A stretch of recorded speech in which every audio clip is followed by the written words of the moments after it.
Cerita dimulai ketika seorang penyanyi bernama Alin menggarap proyek lagu terbarunya. Dia meminta produser musik Pohan untuk menemukan demo lagu yang sesuai dengan konsep album buatannya. Asisten Pohan bernama Yichi menemukan CD lagu misterius yang dikirim untuk perusahaannya, dan ternyata Alin menyukai lagu tersebut. Lirik lagu itu dibuat oleh Cream dan K selaku komposer musiknya. Selain itu, tidak ada informasi yang bisa menjelaskan siapa pengirim dan pemilik hak cipta dari lagu tersebut. Pohan mengenal dua orang yang menciptakan lagu itu, tetapi sekarang mereka telah tiada. Pohan pernah bertemu dengan K sebelum meninggal 3 tahun lalu, sementara Cream dikabarkan merenggut nyawanya sendiri karena kepergian K. Untuk mencari tahu pemegang hak cipta lagu misterius itu, Pohan dan asistennya mengupayakan segala cara untuk melakukan penyelidikan. Pencarian tersebut membawa mereka menuju fotografer bernama Cindy yang pernah menjadikan K sebagai subjek karya untuk pamerannya. Cindy mengaku bahwa dia menyimpan beberapa barang milik K untuk display pameran, tetapi menolak untuk memperlihatkannya. Yichi menduga bahwa Cindy menyembunyikan sesuatu yang berkaitan dengan hak cipta. Saat menerobos masuk ke kantor Cindy untuk mencari petunjuk, dia menemukan barang-barang dan buku harian milik K yang sangat tebal.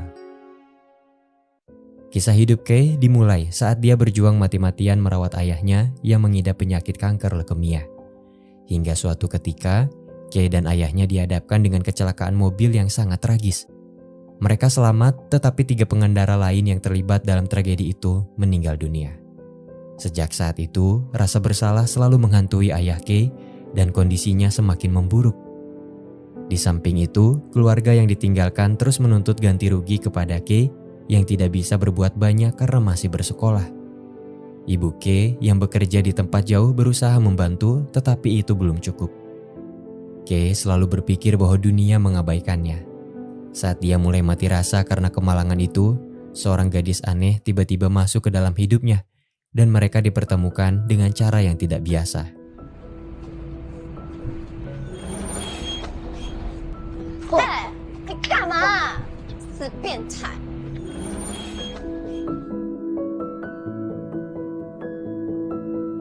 Setelah apa yang terjadi, K akhirnya tahu bahwa gadis itu adalah murid baru di kelasnya.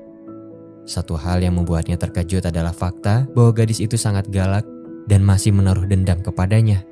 Gadis bernama Sun Yuan itu, atau yang akrab dikenal sebagai Cream, diberi peringatan karena menyerang K, tapi tampaknya peringatan itu tidak berlaku untuk gadis rebel sepertinya. Sejak saat itu, kehidupan K di sekolah tidak pernah tenang. Cream selalu mengganggunya dengan berbagai cara, tetapi K tidak mau melawannya karena dia perempuan. Hingga suatu ketika, Cream datang ke minimarket tempat K bekerja paruh waktu. Dia tidak sengaja mendengar percakapan K dengan ayahnya yang ada di rumah sakit. Mengetahui bahwa kondisinya sedang sulit, Cream meredakan emosinya dan bersikap baik. Cream mendapat minuman gratis dari K yang berkata kepadanya untuk merawat diri karena memukul orang itu melelahkan. "Ayahmu sakit ya? Apa penyakitnya?" tanya Cream yang berjanji tidak akan memukulinya lagi jika pertanyaannya dijawab.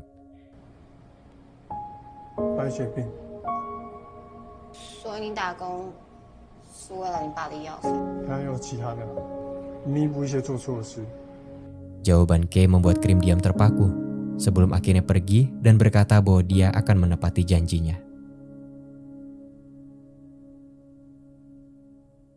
Cindy mendapati kantornya diterobos dan dia melaporkan Yichi ke kantor polisi. Yichi berusaha menjelaskan bahwa dia tidak mencuri apapun dan hanya membaca buku diary. Pohan datang mengatasi masalah tersebut. Dia berjanji akan ganti rugi kepada Cindy jika memang ada barang yang hilang. Di malam itu, Pohan tidak bisa menahan kantuk dan dia terpaksa dibawa ke rumah Yichi yang tinggal bersama putra sematawayangnya. Yichi ternyata diam-diam membawa buku harian K dan dia kembali membacanya, berharap bisa menemukan petunjuk mengenai hak cipta. Ketika ayah K divonis dan akan meninggal dalam waktu dekat, ibu K menganggap bahwa itu bukan kabar yang buruk. Dia merasa bahwa suaminya sudah cukup menderita dengan penyakitnya saat ini. K yang mendengar itu sangat kecewa, menyadari bahwa selama ini ibunya diam-diam pergi bersama pria lain. Setelah pergi meninggalkan ibunya, Kay tidak sengaja bertemu dengan Krim yang sedang menyerang wanita simpanan ayahnya dan berakhir di kantor polisi. Bibi Krim datang untuk menyelesaikan masalah tersebut. Kay yang ada di sana terkejut karena ternyata Bibi itu adalah keluarga dari korban kecelakaan yang disebabkan oleh ayahnya. Di saat itulah dia juga akhirnya tahu bahwa 3 korban yang dimaksud adalah orang tua Krim dan adiknya.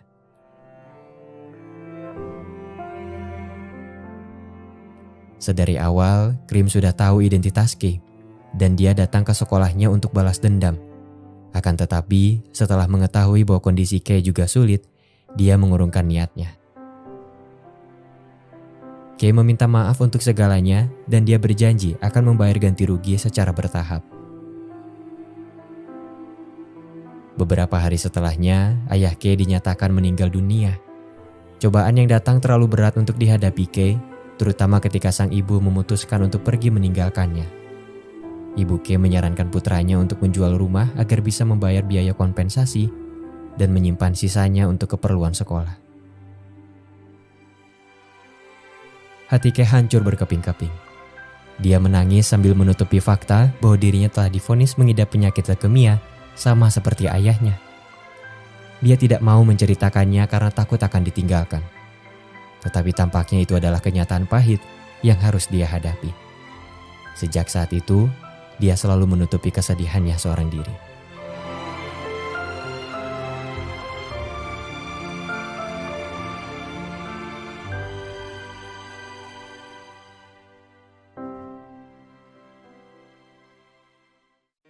Kay mengajak teman-teman sekolahnya untuk berpesta di rumah sebelum dia menjualnya. Krim yang datang ke pesta itu mengungkapkan bahwa dia akan berulang tahun dan meminta Kay untuk mengabulkan permintaannya. Tidak lama setelah itu, Krim datang ke rumah Kay dan berkata bahwa dia akan tinggal bersamanya. Itu adalah permintaannya. Krim tahu bahwa rumah itu dijual untuk membayar ganti rugi atas kematian keluarganya. Alih-alih melakukan itu, dia lebih senang jika bisa menempatinya dan hidup bersama Kay. Krim merayakan ulang tahunnya dan membuat 3 permohonan. Satu di antaranya diserahkan kepada Kay yang berharap dalam hati agar keluarganya kembali. Kay tidak menyangka permohonannya itu langsung dikabulkan ketika Krim berkata bahwa mulai sekarang mereka adalah keluarga. 一家人。从今以后，我们就是一家人啦。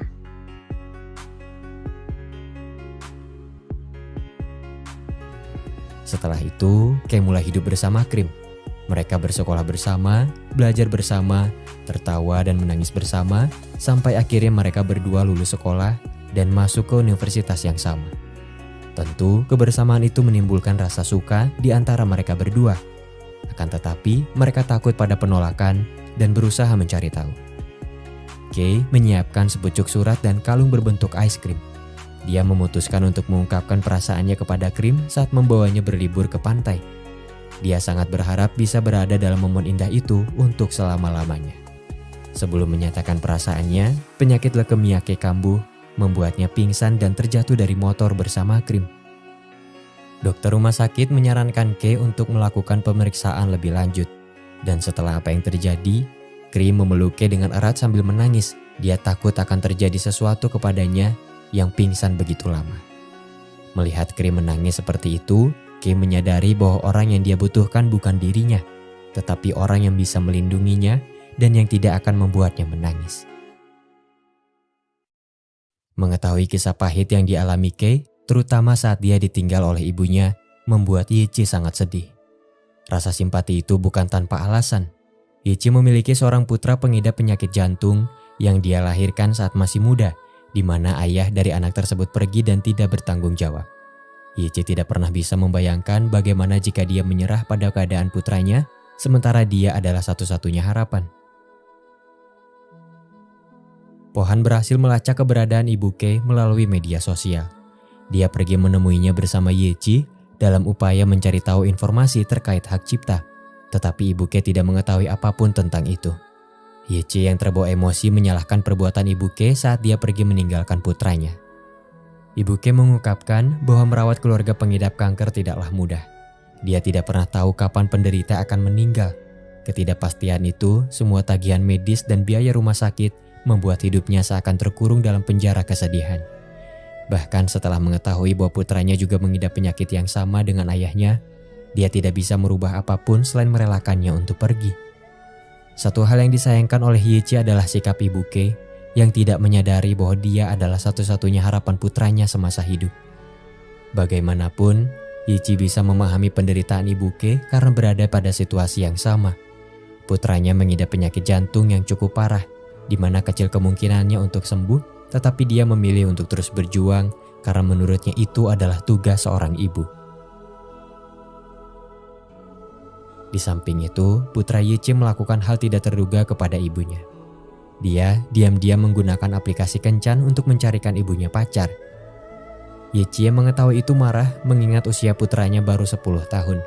Tapi kemudian dia mendengar jawaban yang sangat menyayat hati. 到底想怎么样？你告诉我啊！我就是怕我以后不在了，你就没有别的家人了嘛。我又要动手术了，妈妈，我的病真的会好吗？我不会死掉。 Putra Yichi menyadari bahwa penyakitnya sangat berbahaya. Dia selalu ingin tahu apakah dirinya akan sembuh atau mati karena tidak bisa disembuhkan. Yichi yang mendengar itu langsung memeluk putranya dan meminta maaf. Pohan membawa buku diary Kei dan dia membacanya. Kisah Kei berlanjut ketika dia menyembunyikan kondisi kesehatannya yang semakin memburuk dari Krim. Mengingat tragedi kelam di masa lalu dan fakta bahwa dia adalah satu-satunya keluarga yang dimiliki Krim saat ini, Kei tidak ingin membuatnya sedih. Setidaknya dia ingin menjaga kenyataan itu sampai akhir hayatnya. Semua penderitaan tersebut membuat Kei merasa seperti mendapat hukuman mati dan larangan untuk mencintai. Satu hal yang bisa dia lakukan adalah meminta tambahan waktu kepada Tuhan sampai dia bisa menemukan orang yang tepat untuk menjaga Krim. Setelah lulus kuliah, Kei bekerja di perusahaan rekaman bersama Krim. Kei diberi kepercayaan menjadi komposer musik, sementara Krim menjadi penulis liriknya. Jalan mereka tidak mudah karena harus memahami keinginan wanita bernama Bonnie yang menjadi penyanyi andalan di perusahaan tersebut. Krim berusaha tetap sabar menghadapi Bonnie yang selalu memintanya merubah lirik lagu, sampai akhirnya dia terlibat masalah dengannya. Kei yang mengetahui itu berusaha menghibur dan meyakinkan Krim bahwa dia bisa melewati rintangan itu.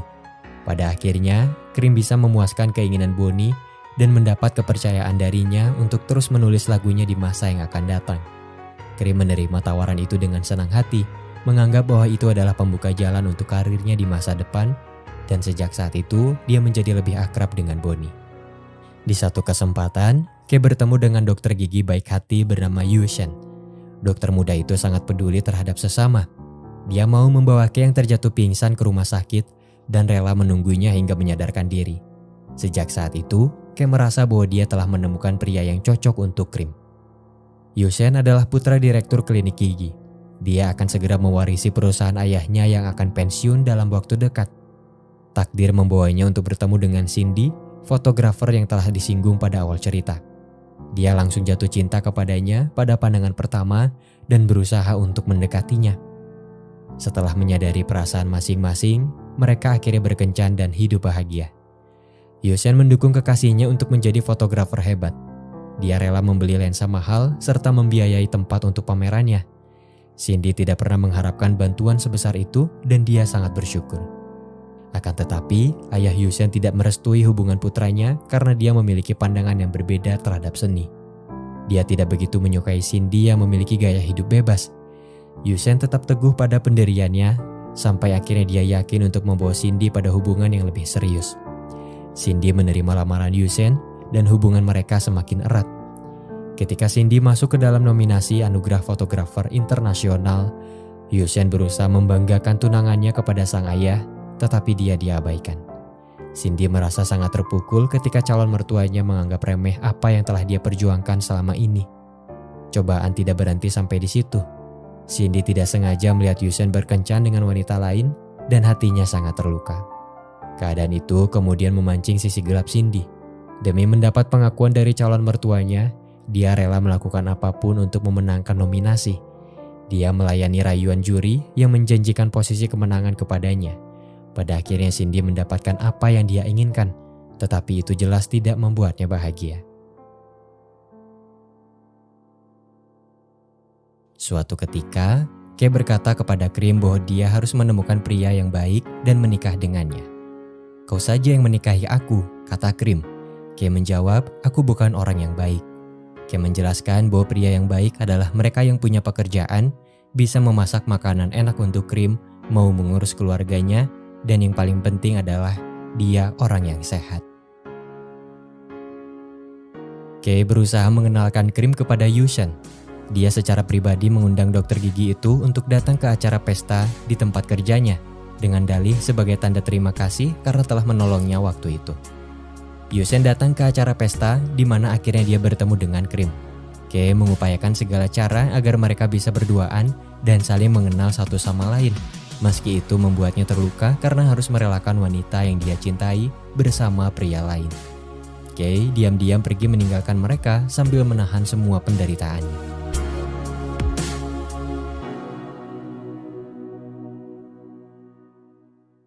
Pertemuan semalam berhasil membuka hati Krim. Dia mulai menunjukkan ketertarikan pada dokter muda itu dan berusaha untuk mengenalnya lebih dekat lagi.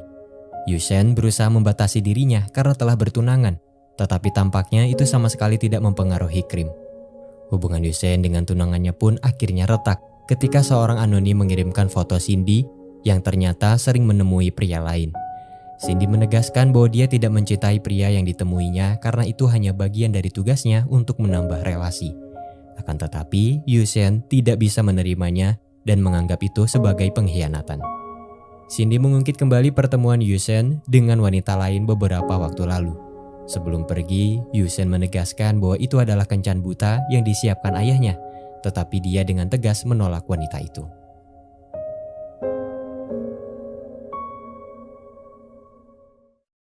Cindy akhirnya tahu bahwa Kay adalah orang yang telah merusak pertunangannya dan dia sangat marah. Kay tidak punya pilihan selain mengungkapkan tujuannya kepada Cindy dan menjelaskan bahwa dia tidak memiliki banyak waktu untuk hidup. Setelah meminta maaf, Kay dengan putus asa menjelaskan bahwa gadis yang dia sukai mencintai Yushen. Kay benar-benar percaya bahwa dokter itu adalah pria yang tepat untuk Krim, dan karena itu dia berusaha merusak pertunangannya dengan Cindy. Cindy sedikit memahami perasaan Kay.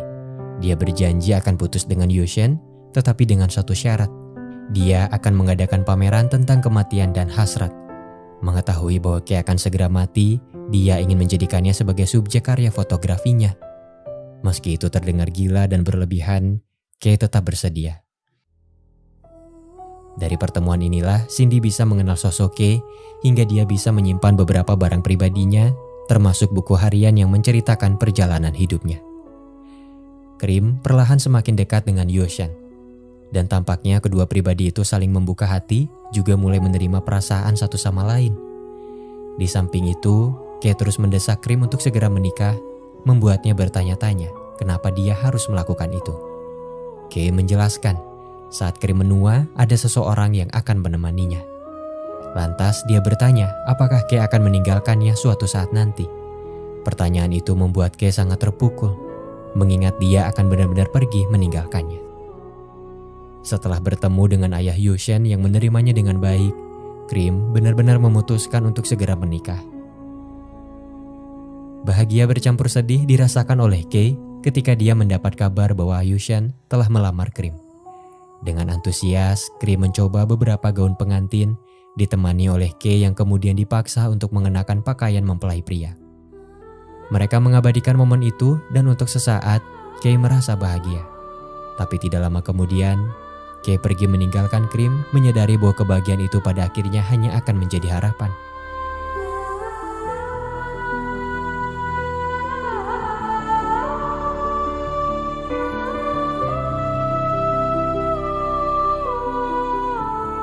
Seiring berjalannya waktu, Kay pada akhirnya mendampingi Krim di pelaminan sebagai wali.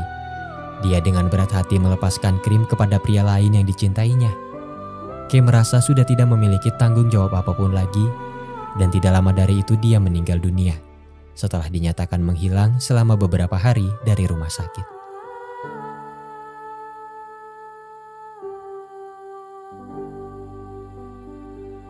Setelah banyak membaca cerita kehidupan Kay, Pohan menyadari bahwa terdapat cinta yang begitu besar di balik lagu misterius yang dibuat olehnya.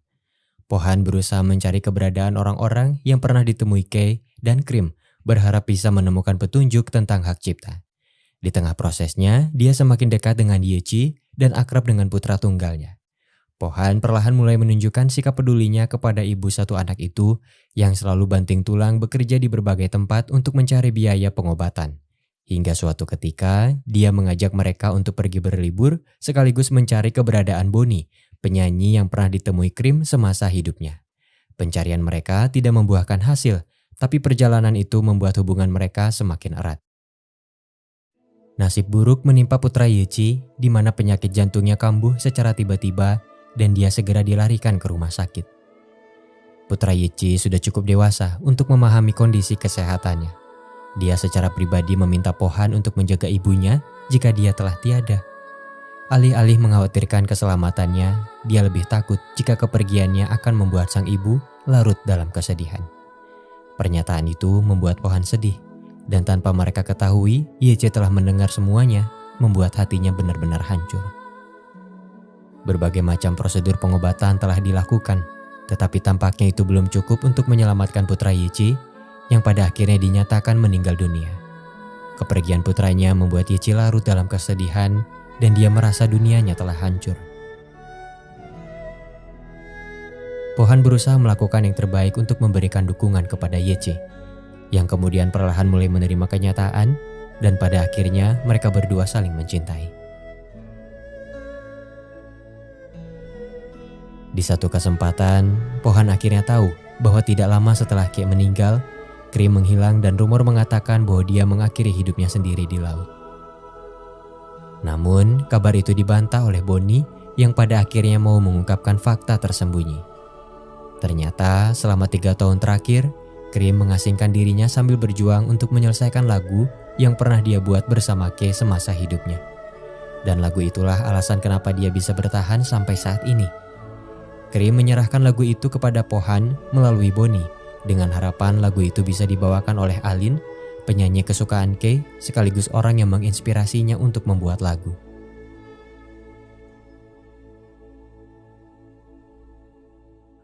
Bonnie bercerita bahwa sejak awal Krim hanya menyukai satu orang dan itu adalah Kay. Krim menolak setiap orang yang menyatakan perasaannya hanya demi Kay. Setiap momen bersama Kay adalah saat paling membahagiakan bagi Krim. Dia percaya suatu hari nanti Kay akan menyatakan cinta kepadanya. Namun, dia tidak menduga bahwa Kay ternyata memiliki penyakit mematikan dan saat dia mengetahui fakta mengejutkan itu, hatinya sangat hancur. Ternyata, Krim sudah menyadari kondisi kesehatan Kay sejak lama, tapi dia memutuskan untuk pura-pura tidak mengetahuinya. Krim tahu bahwa Kay menutupi semuanya demi dirinya, dan jika dia bercerita telah mengetahui penyakitnya, itu hanya akan membuat Kay merasa sangat bersalah dan semakin sedih. Krim tahu bahwa Kay sangat ingin membuatnya bahagia, dan karena itu dia berusaha mewujudkannya secepat mungkin. Krim pura-pura jatuh cinta kepada Yushen hanya untuk menunjukkan kepada Kay bahwa dia telah menemukan pujaan hati yang akan menjaganya di masa tua. Yushen pada akhirnya tahu bahwa Krim tidak benar-benar mencintainya, tetapi dia setuju untuk menikah dengannya demi mewujudkan harapan Kay yang ingin melihat pujaan hatinya bahagia.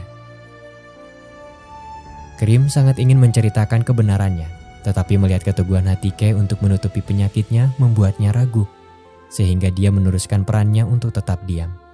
Jika memang tidak ditakdirkan untuk bersama di kehidupan saat ini, Krim berharap bisa dipertemukan lagi dengan Kay di kehidupan selanjutnya. Itu adalah satu-satunya doa yang bisa dia panjatkan kepada Tuhan. Sampai akhirnya Kay meninggal dunia, Krim tidak sengaja menemukan kalung berbentuk es krim dan sepucuk surat yang pernah disiapkan Kay sesaat sebelum menyatakan cintanya. Penemuan itu membuat hati Krim hancur berkeping-keping dan dia hampir kehilangan semangatnya untuk hidup. Setelah lama menghilang, Krim datang menemui Cindy dan Yushen untuk menjelaskan apa yang sebenarnya terjadi dan dia meminta maaf kepada mereka berdua. Krim tahu bahwa cintanya terhadap Kay telah menyakiti perasaan orang-orang di sekitarnya. Meski begitu, setelah melalui semuanya, Yushen justru menemukan apa yang dia inginkan. Cintanya untuk Cindy ternyata belum hilang dan dia semakin yakin dengan perasaannya. Dia memutuskan untuk kembali berhubungan dengannya dan siap menerima segala bentuk perbedaan yang melatar belakangi kehidupan mereka. Melihat kesungguhan hati putranya, ayah Yushen pada akhirnya luluh dan dia menerima Cindy sebagai calon menantunya. Setelah mendengar kisah cinta Kay dan Krim yang berakhir tragis, Alin bisa sedikit memahami makna terdalam dari lagu yang dibuat oleh mereka dan alasan kenapa lagu itu dinamai The Saddest Thing, hal yang paling menyedihkan. Kay dan Krim sama-sama mendapat pujian saat lagu mereka menyentuh posisi pertama pada tanggal lagu dan bertahan selama beberapa minggu. Sementara semua orang mendapat akhir yang bahagia, Krim mengingat kembali momen terakhirnya bersama Kay.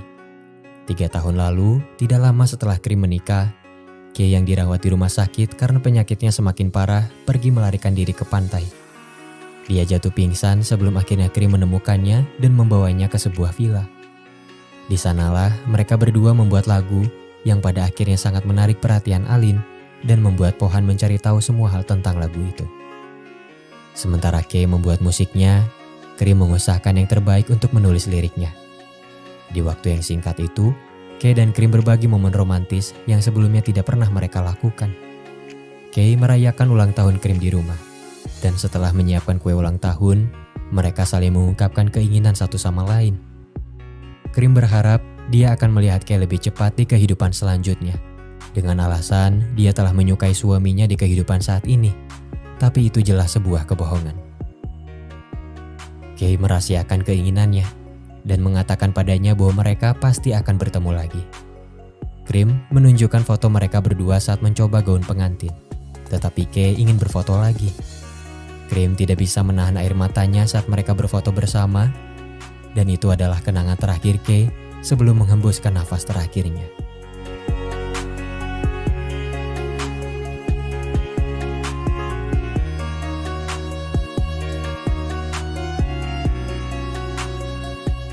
Kepergian Kay membuat Krim sangat sedih. Selain menjadi satu-satunya keluarga yang dia miliki, Kay juga menjadi satu-satunya pria yang dia cintai sepenuh hati. Selama 3 tahun, Krim sendirian. Meski begitu dia tidak merasa kesepian karena selalu mengingat momen bersama Kay. Dengan lagu yang telah selesai, Krim sudah memenuhi janjinya kepada sang pujaan hati. Dia tidak punya penyesalan apapun lagi dan tinggal menunggu waktu untuk bertemu kembali dengan Kay di kehidupan selanjutnya. Cinta tidak harus memiliki, namun mengasihi. Sebab cinta yang tulus adalah merelakan, bukan memaksakan. Cinta itu memang abstrak dan sulit untuk dijelaskan. Jika cinta mudah dipahami, takkan ada banyak orang di dunia yang terluka karenanya. Dalam hidup, ada kalanya sesuatu tidak berjalan sesuai harapan. Ada kalanya kita harus menerima dan mengikhlaskan mereka yang telah pergi. Tinggalkanlah semua kesedihan dan pertahankan kebahagiaan. Belajarlah untuk ikhlas karena sesuatu yang pergi akan tergantikan. Itulah hukum yang telah disiapkan alam semesta untuk mengobati rasa kehilangan.